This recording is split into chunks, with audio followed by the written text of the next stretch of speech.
Everett Hughes, born in 1897, was an American sociologist who wanted to understand how cities are organized, focusing on the lifestyle of the citizens.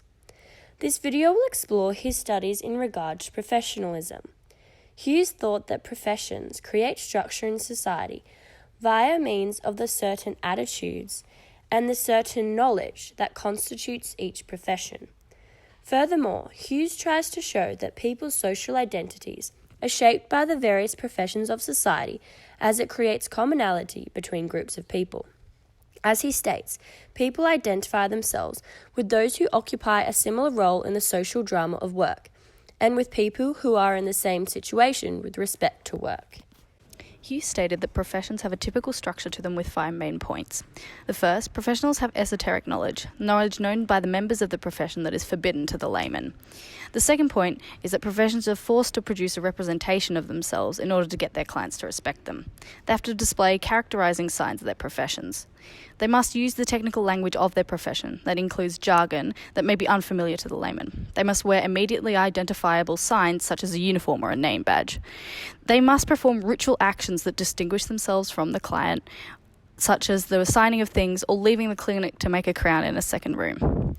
They must construct a social figure of themselves that is coherent with that profession, i.e. they must act in a manner that is polite and promotes an air of the representation, one who values their client.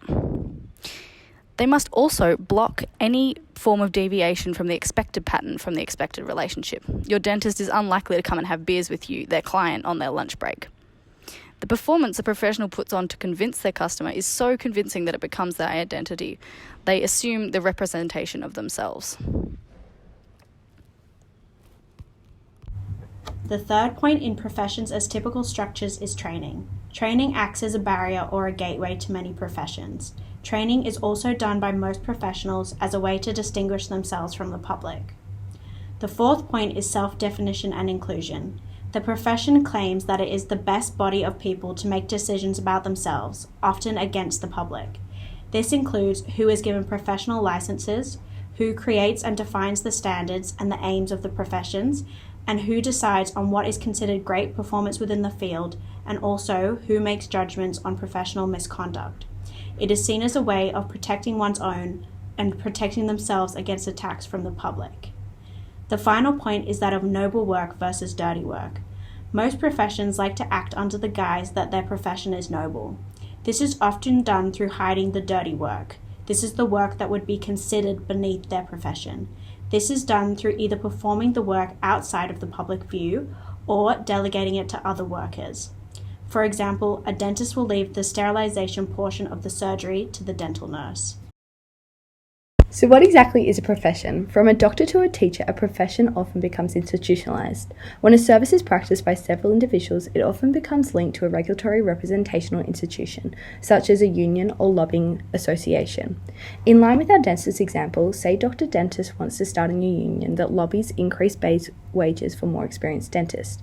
According to Hughes, due to the process of professionalization, he may initially face issues in defining the rights or exclusive privileges of each individual or class. However, he isn't afraid. He remembered that Hughes proposed that with increased institutionalism comes more control, which inevitably will allow the activity to become more technical and foster a greater loyalty from the practitioners. Hughes concludes that the process of professionalization ultimately protects the activity against danger from the public, consumers, and competitors.